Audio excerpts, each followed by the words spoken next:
Hey everyone, my name is Mohammed Asadullah, and you're listening to the Freelance Canada podcast. Today, more Canadians than ever are starting a freelance business and earning their financial freedom in the process. On this show, I interview Canadian freelancers and industry experts about the latest trends, ideas, and strategies that can help you accelerate the growth of your business. If you've been enjoying the show, please do me a favor and leave a 5-star review on Apple Podcasts. On the show today, I'm going to talk to Ramli John. Ramli is a growth marketing consultant, host of the Growth Marketing Today podcast, as well as a product-led podcast. He's also the author of the upcoming book, Eureka. In this episode, Ramli and I talk about how Canadian freelancers can build an audience as a way to get new clients. So let's get to it. Feeling good, man. Awesome. So as we get into today, how about we get started by understanding what is it that you do? Thanks for having me on. My name is Ramli John, and I'm a growth marketing consultant, really focused on product-led growth businesses and helping them really deliver a better user onboarding experience so that they become lifelong customers. It's such a critical point for a lot of businesses. That first experience is something that you can't really take away, right? And I also host 2 podcasts. I've been hosting Growth Marketing Today for 3.5 years now, and product-led podcast just started like 8-9 months ago. So super keen on that, on podcasting, and yeah. And how did you get started in terms of onboarding? I mean, that's so niche. So what was it that drove you to that specific segment of the whole product experience? Yeah, there was this, I call it the ugly duckling of growth. It's just so ignored often because, people think about focusing on acquisition and getting more users or signups. And then the other side with product is thinking about releasing features. And just my experience with like marketing and leading marketing teams is that it's one of the biggest levers for growth. So you're getting a ton of signups, and if they don't not just convert, but like it's a lever for retention. Like we're finding, like somebody from HubSpot, his name is Dan Wilczak, he did a study where just improving their week 1 onboarding retention by 15% resulted in like a week 10, like 27% bump into their not just revenue, but also retention. So it really is like this magic place that people ignore and forget about. But personally myself, like that's something I found in some of the client work I've done where they ask, hey, Ramli, spend some ads, get us more users. And then I'm like, okay, cool. And you guys sign up. You guys are happy. Then I look at their backend and they're not experiencing value, or they're not even using the product. They're happy. They're getting signups. But I'm like, hey, man, like, I'm glad you're happy of my work, but these people are not really like sticking around. Like, I think this is a problem that you need to consider. And I feel like a lot of companies are not realizing that's a big problem. But also on my experience, I started off as a developer and then got into growth marketing. So it's kind of like this middle ground where I'm tapping into my product development side and also this marketing side that really, comes together and trying to help companies improve their user onboarding. And have you always been doing this on a freelance basis, or when did that transition happen? Yeah, it was about 1.5 years ago. And I know you've had other people on this podcast where they talk about finding a niche. And I was doing growth marketing consulting where people want content. You got me. You want keyword research? I'll do that. You want me to do some Facebook social ads? Sure, I'll do that. But just looking at, Josh Garofalo that you had on the show, Val Geisler and other people, they're talking about like once you find that niche, you double down, you create space in that, and people, if they're looking for somebody in that space, they find you. So yeah, that was about 1.5 years ago where like I gotta like niche down and narrow down what I'm doing so that I can, like, first of all, save my energy because I'm all over the place, but secondly so that people can start referring me for this one thing that I can be good at.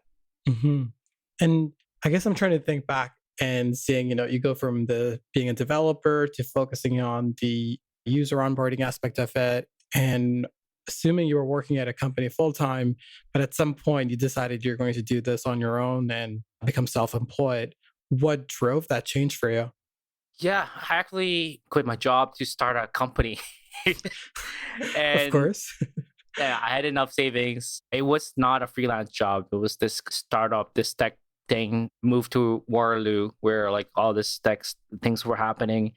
Did that for about a year, and it ended up not working out. And as a tech co-founder at that point, I was building this tech, and I made this big mistake of building it and hoping people would come. And it's just such a big mistake when I realized, hey man, like I should learn this one piece about building a company that I'm not really good at, which is growth and customer development and doing user research. So that's what really triggered me. So I started writing and blogging about it. Actually, it's funny enough, like we're talking about building audience. That's how I got my first contract. Was like while I was building this startup, I was blogging about lean startup and customer development, and it got to the point where I got invited to speak at the Lean Startup conference in San Francisco just based on my Nice. blog. I'm like, what the heck? How did you guys find about me? Like I was volunteering for like they call it the Lean Startup Machine, where it's like this workshop that people did, and I wrote a blog. I was speaking about it, and that event in San Francisco got me my first consulting gig, where like, oh, you two were talking about this, we'd love to get your help about like, customer development and about content for us. So that's how I got started with being self-employed. It wasn't like, oh, I'm gonna be self-employed. It just kind of led there naturally. Right. And so once you had that initial client, was it just like client after client, or were you just like, okay, the job is done, thanks, and then you just went back and continued blogging? What happened? Yeah, I kept blogging, and you're right, like it was more referral. Like they referred me to somebody else, and then I went back to Toronto, and then I started meeting up with folks, and those people introduced me to somebody else. That's like been the main way that I found gigs, is through building an audience, like through content or through podcasting. And second is through just mainly referrals and word of mouth. And when did the transition from blogging to podcasting came about? Yeah, it was funny enough. Like at that point, I was like lean startup consulting, customer development. And then this whole buzz around growth marketing or growth hacking started 2015, 2016. Yep. Sean Ellis coined the term, and Brian Balfour, Mhm. he's the VP of growth previously at HubSpot, wrote this post about building a growth machine. It's like, man, this is so cool. I'd really love to learn more about this. And for me, one of the best ways that I learn is through just talking to people. And that's what's the best way to learn about something than talking to people who are experts at that field. So that's essentially what got me started into podcasting. It wasn't to create content. I was doing it for selfish reasons. It's for me to learn about this topic that I don't really know as much about. And I know people who in Toronto that knew more about it, and really just open up doors to talking to really smart marketing folks. You were in the podcast, you talked about positioning and messaging, and like those kind of things are things that I just love hearing about and learning about. And throughout all of this, I mean, through the blogging, through the podcasting, was the motivation always that you're going to have this audience and you're going to have all these clients, or you're going to be publishing a book or having even more podcasts? I guess what has been the motivation behind all of it? That's so funny you say that. That that was not like that all happened naturally. Like I started this podcast, and I think that's the problem with some folks. They build this podcast like, oh, I'm gonna become like Joe Rogan and get bought up by Spotify and like become No. this, where like I'm like this expert in this field. But it starts off like very, very hard and grinding.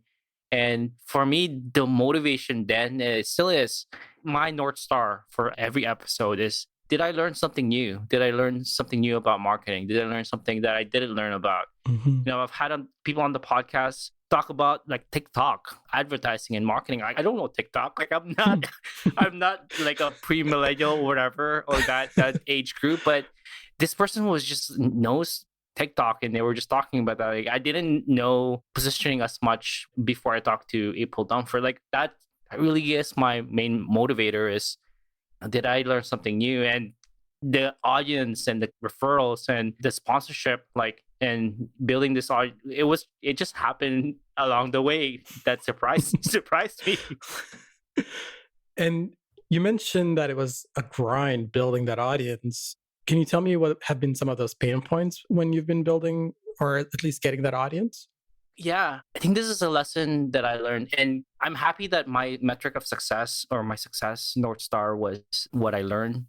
Because like very early on, like if anything, and unless you have a big audience already, usually when you launch something, it'll start off very slow. Like you're, 10 downloads, 15 downloads, or if you're a YouTuber, like 15 views or 50 views or something like you start a blog, you're like, oh man, it's only my mom and myself reading this blog. Like that, I think that's the mentality. It's like, dang it, like it's not getting immediate results. And that's when the grind kicks in and like you start questioning yourself, like, is this worth it? Like, am I building this out? And I saw this analytics company that came out with this YouTube analytics company. I forgot what they're called, but they said that it takes about 151 videos published before you get your first 1,000 subscribers. Wow. So it was like, whoa. Like people don't realize, like if you're publishing one video a week, that's 3 years. Like that could take 1,000 to 10,000 subscribers. But I think that's the lesson learned, is that, it does take a while, but once there's this moment where like things just click and people just start talking about it. And it's not something that you can, I don't know if you can growth hack it, but there's a point where like, yeah, I love that podcast, or I love that YouTube show, or I love that blog. It just happens that the point where more people know about it, that you realize, oh damn, like how the heck did I get here? how does people know me and mentioning the podcast or this show?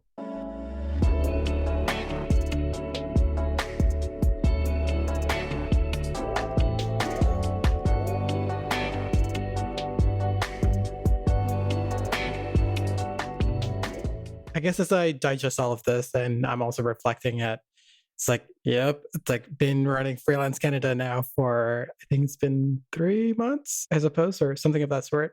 And it's just been like, why aren't we at like hundreds of thousands of listeners? Give me the 100,000 listeners right now. I know there's a lot more freelancers.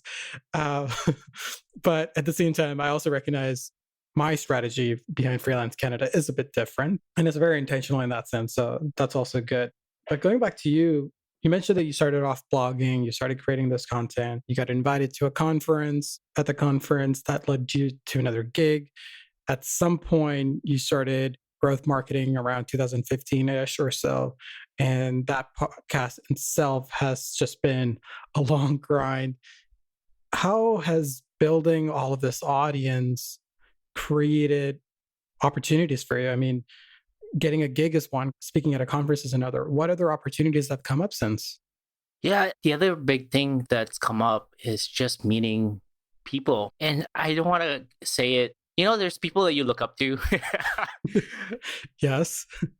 And then you're like, damn, I'm talking to this person one-on-one. Like for me, it's when I had a chance to talk to Rand Fishkin from Oz, like just one-on-one for an hour, and just talking to, like Gialotti. I know some of their rates, some of this folks' hourly rate is not cheap. I think that's really opened up doors. It's just not just that initial point of contact. And this is the one lesson that I learned, is that the magic in the podcast is building that relationship with your guests. And really, like at that point, like the doors open for you to, ask help from each other, or to make intros to each other. Like, for example, with Rand, he sent me an email like, hey, Ramli, I want to introduce you to this guy. I'm like, what the heck? Rand's asking you to introduce me to this guy. Like, that's Nice. not something that you would have if you already have that. And just going back to the opportunities, like that's actually how I got one of my contracts worth like 30 grand Canadian. It's like 15 episodes in. One of my guests introduced me to some folks from CXL. And they're looking for some help here. And I'm like, what the heck? They like reach out to me. So like, this is one thing that I didn't realize would happen with podcasts, especially when an intimate setting that's one-on-one like this, is that you're actually building like trust and relationship with your guests, instead of like just, like, oh, let's build the listeners. There's this magic that happens on the other side with the audience, with your guests itself, that you're now building this network and trust that once you release this episode, like people start looking at you as like, oh, Ramli's at the same level as those guests. I'm like, no, I'm not, but that's what they're seeing. So that's just I didn't realize it would happen. Is that there's something special about being 1-on-1 for an hour with somebody on call. Right. And what was it about that client that it's just like, hey, we know you've done 15 episodes. We'd love to hire you. How did that come about? Yeah, it just came naturally. Like, oh, you have experience in this field. You've done some teaching. We need some help with that. And like, just when you're having a conversation, it naturally comes about like where they find out what you're doing and what you're about. And they're also trying to form this impression about you. Do I like this guy or not? Because like they're not gonna refer somebody they don't like, right? Like, oh, this guy's so annoying. They're not gonna refer that guy. Like they're trying to figure out like, is this guy real? And that's what happened. It was like I guess they liked me enough to refer me to them. And your personality comes out. Like there's something when you're on Twitter, when you're on LinkedIn, when you're on email, like it's hard to figure out how funny like Muhammad is, like how I'm hilarious, by the way. how his personality is. But when you're on a call, like I hear your voice, like I hear your reactions, and like, yeah, this guy's great. Like this guy tells funny jokes. He gets conversation going. So that's really how it started. It's just that relationship and personality that comes through it in the episodes. And when they came to you, were you just like, yeah, I'll charge you $10,000, or what was it, 15, 10? Yeah, they already had some kind of rate in mind. So I was like, what the heck? Oh, shoot. Shoot, this is one of the biggest contracts that I've had in one shot. But it was much smaller than that in the beginning, but it followed, like they were happy with the first work and then they came through in another work. Yeah, I'm glad that they gave that number out. That's one of my things that I need to work on is negotiation.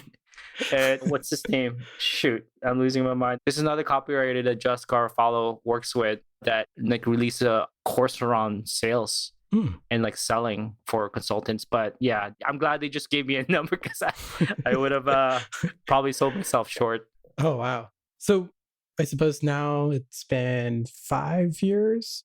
You know, you've been blogging, you've been podcasting, you've got a second podcast now as well too. And then now you also have a book coming out, if I'm allowed to say that or not. Yep. No, it should be already out. I should be already announced by the time this episode comes out. Perfect.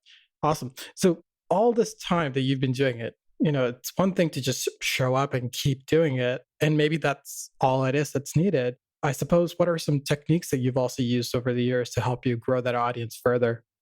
Yeah, I think the biggest thing that's really helped grow this audience is like, I don't want to call it piggybacking or like riding the wave, but whether it's blogging, I've heard, I'm not that big with blogging anymore, but like one of the things that content writers do is do like an expert roundup where they have experts like give quotes, and then from 10 experts, then they build it together into one massive post. Like CXL does this a lot, like cxl.com with their blog where they get experts to give like a quote. That's really, really great because then once it's out, like experts want publicity. That's the thing is like once you have your name out there, you're building your personal brand. Like you do want to put yourself out there. And the other thing with podcasting that makes it natural is that when guests get on the show and they love the episode, they share it. They share it with the network. They share it through their email. Like some of my biggest download rates are when, you know, the guests share it on their email list. Like when I had Hiten Shah on the podcast, Growth Marketing Today, like he included a link in his newsletter that he sends out every week. Nice. And that newsletter is sent to like, I don't know, like thousands and thousands. 10,000, yeah. And one of my friends was like, dude, you're on Hiten Shah's newsletter. I'm like, what the heck? I didn't see it. I'm subscribed, but I don't read it like thoroughly. It's like, oh, cool. That did really well. So I think once that's been one of the biggest driver for audience growth is just how can I tap into other people's network that are bigger than mine, and really like I'm giving them space to build their, to share what they want to share, whether they have a book or a startup, but also at the same time, they're helping me, you know, attach my brand, personal brand to whatever they're working on as well. So I think that's been the biggest one. It's just really asking guests to share it. And yeah. Right. The other thing that's been happening, and this just happened recently, is podcasters do swap episodes where like you come on my show, I come on your show, so that you're tapping into other podcast shows experience. Hmm. So that's something that I'm noticing is this like podcast episode swapping is something that I've tried 2 or 3 times. I haven't seen results yet because it just started. I mean, in a way, is that what we're doing? Would this be episode swapping or would this be a bit different? Because it wasn't planned out that way. No, it wasn't planned out that way. I think it's more like, just something that I can offer. But if there was another freelancing podcast and you were like, hey, I'm Freelance Canada. And then they were like, okay, we're creative freelancers Canada. Then, you can swap episodes where you can talk about creativity on the podcast. Then they can come on your show to talk about how to become a more creative freelancer. Right. Yeah. So that's probably more, structured because like now you're intentionally tapping into each other's audiences to grow the show. I listened to Growth Marketing today. Well, not today, but that's the name of the podcast. But I've been listening to it for, I guess, like a couple of years now, at least. I mean, the first time we met, it's like, yeah, I listened to this episode on the way there, and you're just staring at me like, oh, okay. I mean, aside from having peers who are fans of the show, I suppose, is that also part of the mentality that some of the potential clients also come in with when they want to work with you? What's that been like? That's such a good question. And I think that's the magic of, I keep saying magic, but that's the beauty of building that audience is, like when clients come to me, they're going to Google the heck out of me. Right? They want to know, like, is this guy a scam artist or is he legit? And it's like, oh, he has a podcast about growth marketing and he's doing stuff about growth marketing. It's like, oh, dang, like he's had April Dunford and Hidden Shaw and Rand Fishkin. This guy might be legit. It really does help build that credibility around you that you're writing about it, you're talking about it, you're podcasting about the topic. Right. And that's one thing. I don't know. I don't have like data to say that it closes more deals easily, but I'm finding if they do have listened to a few episodes and read some of my posts in the past, then it does. The conversation is a lot easier than coming in cold. Like, who are you, Ramli? What do you do? Prove it. prove what you do. And that conversation is like, oh, this sounds like an interview versus like, it's more like, how can I help you now that you already know about me and what I do? Right. So have you seen a shift in more inbound versus you doing outreach or looking for clients in that sense? Yeah, for sure. I think that's inbound, but also a big piece is referrals. I think when people introduce me to other people, and then those people either have heard about the podcast or have, listened to some of the episodes or not, but I know they're gonna Google me. That's the world we live in now. It's like they do the referral, but they've already Googled me in advance and they know like, okay, this is what he does about. But it was really fascinating when we met at that conference and you're like, oh, this guy, hey, Ramli, I listened to this episode. I was like, what? Like for me, it's still a surprise whenever I hear meet somebody face to face for the first time and they say they've heard my podcast or listened to it. It just, that's, I don't know if it's me where like, oh man, it hasn't got into my head. It hasn't got into like, yeah, dang, I'm it. I'm big shot. I'm Mr. Mr. Big Shot. Right. It's still for me like a moment of delight whenever I meet somebody who's listened to the podcast and just a few episodes. But yeah, it's been a great ride so far.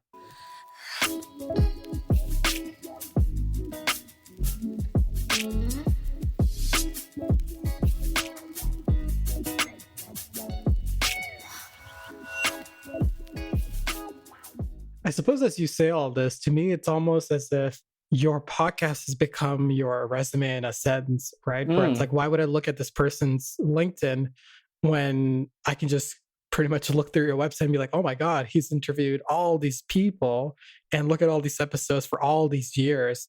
So obviously this person is a subject matter expert on this specific thing that we need help with. So at that point, they've already decided that they want to work with you. It's just a matter of like, I guess, cost or scope, I suppose. Would you say that's right? Yeah, that I never saw it that way. Yeah, that's a very insightful observation that I think the podcast becomes, the resume. Like especially, and this is something that I've been trying, is like there are some episodes where maybe you don't do a guest where it's you talking about a topic. Mm. Where like that's what I see with Growth TLDR with Kieran Flanagan, VP of Marketing at HubSpot, and Scott Tusley from HubSpot as well. They have this growth episode podcast where they have guests, but also some episode is just them talking about like growth tactics where you're really showing your expertise. And it's something that I've tried out with West Bush with the Product Led podcast. And those episodes have done very well, actually, interestingly enough. But I guess it's you need to get to the point where like you've already built up some audience, and then you can release episodes where it's just you talking about a topic. Another one that does it is Kevin Indig. He's like the SEO guy from G2, where he has a podcast called TechBound where he interviews people, but every week when he doesn't have one, he releases an episode about the latest updates on SEO. Google's been updating their stuff a lot lately, and yeah, he's just really talking about like the like almost like a news where like here's the latest update about SEO. And he does videos about that. So I think that's interesting insight that yes, it is. And the podcast does become somewhat of your resume where you're really like talking to the experts, and now they're seeing you as the expert. Right. I mean, it wouldn't be too far off for you to have a growth marketing today and it actually be a thing that's every day that there's a podcast, which is like today, this is what's happening in growth marketing. That's so genius. You're right. I feel that's just way too much commitment to maybe once a month episodes of like a roundup episode of this is what happened in the growth marketing world this month kind of thing. That could be worth experiment perhaps in the new year. Actually, yes. I love that. I'm going to do that. Yes. Awesome. So I want to understand, that none of this was intentional for you, but at the same time, now that you've come all this way, how can others that are looking to sort of follow your footstep or at least learn from your mistakes and successes, how can they go about building an audience for themselves, or at least in your perspective? Yeah, I think the first thing is, I guess, figure out your why you're building the audience in the first place. I think the core of it in the beginning is if you do it to, intentionally become the expert in that field or like build this massive like Joe Rogan podcast or like Tim Ferriss level podcast, be prepared to count the cost. And the cost is time, right? It really does take consistency and a few weeks or a few months to actually start seeing, that's really making sense. Another podcaster I talked to, he said that in the very early stage, you should make your success metric a qualitative one where like, whether it's, like building new relationship or, getting conversation going or getting people to comment on your episode, that's a lot better than I need to get 1,000 downloads in 1 month, or else this is a massive failure. Or I need to get like 10,000 subscribers to my email list, or else I am an absolute like loser. Like that is very harmful. And there's this YouTuber that I follow. I think his name is. It starts with it's Nate, I think, or something like that, where he talks about something called he calls it the 3-year rule, and he learned this from other content creators where it really, when you commit on something, be ready to commit for it for 3 years, and then before you start calling it a success or a failure in terms of like numbers. And I think that's one thing that I've stuck through. Is like I'm 3.5 years into this podcast. It took 1.5 years before I started like seeing like quantitative things, like people sharing it and the downloads is going up. If I had one advice, I think it's be ready to count the cost and stick with it. And if it's the right channel for your audience, whether that's podcasting or blogging, at some point it will pick up. Somebody said once, trust the process and the results will follow. I think I do agree with that. I think it's when you're doing it and then consistently enough where people are like, oh, dang, this guy is actually releasing good conversations and learning a lot of things from this, then that's when things will start picking up. Right. I suppose on the same topic, there are a lot of people that would be like, well, I can't build an audience because there's already so many podcasts, so many newsletters, so many YouTubes. What would you say to those people? Yeah, that's such a hard problem. I hear that a lot when everybody's releasing a podcast these days. But I think there's such an opportunity for you to release your own voice. I think the uniqueness is not the channel or another show, but there's something special about everybody's voice, right? Like your personality is different from the billions of people out there. And this is a way for people to get to know who you are, your unique ability or unique personality. That's what I would say, is that it's just a channel, right? And the magic is you. The magic is, I sound like Tony Robbins right now. But it really is. Like your voice is unique to everybody else. And whether you have to figure out what your message as you go with the punches, that's okay. I think that, just be secure in your own uniqueness, and that you have something to bring to the table. And even if you don't feel like it, I think that's something that you need to just believe and go for it. I think if you've done your research, like this is a channel where audience wants to be at, and 5 years from now, I want to, be an expert in this field, then I would just ignore that, there's already 1,000 beauty makeup shows or marketing shows. There will always be more shows. Like when I was coming out, there was already quite a few marketing shows, and I found that space as well. So just go for it. You really just go for it. If you've done your research, this is the thing you need to do, then just do it. And then, in 2 years or a year, look back and say, was that a waste? Was that, and if you stuck it through, then it's very likely chance that you're going to say it's not. It's been a great experience. Right. I think what I really appreciate there is that you're not looking at the start as a place where I have to be a subject matter expert. You're looking at the journey as me, becoming a master or becoming an expert. And for a lot of the times, people think that they have to be a subject matter expert in order for them to start, writing or start creating a podcast or a YouTube, where you're almost coming at it the other way, where it's like, look, like if you don't know something, this is how you learn, or at least this is the approach you can take to learn, which I think is so refreshing and different. I mean, I don't know if that's intentional for you or not, but I'd love to know how you see it differently. You make such insightful observation. You're right. Like, I think that's the second thing I said that. Like, I think that's the thing with these days, where like we get what we want instantly. Like we want food, Uber Eats. We want YouTube, turn on TV. Like there's this instantaneous gratification that apps and products have given to us. And there are some things that there isn't an app for, like learning. Like, sure, there's an app for learning, but you need to put in the hard work to learn something that's new for you, right? You need to put in the hard work if you want to be an expert and you know why you want to be an expert in that field, like you know your why, to be expert in copywriting or growth marketing or something else, then like, yeah, it does take that hard work, and it requires you to put in the commitment and the time.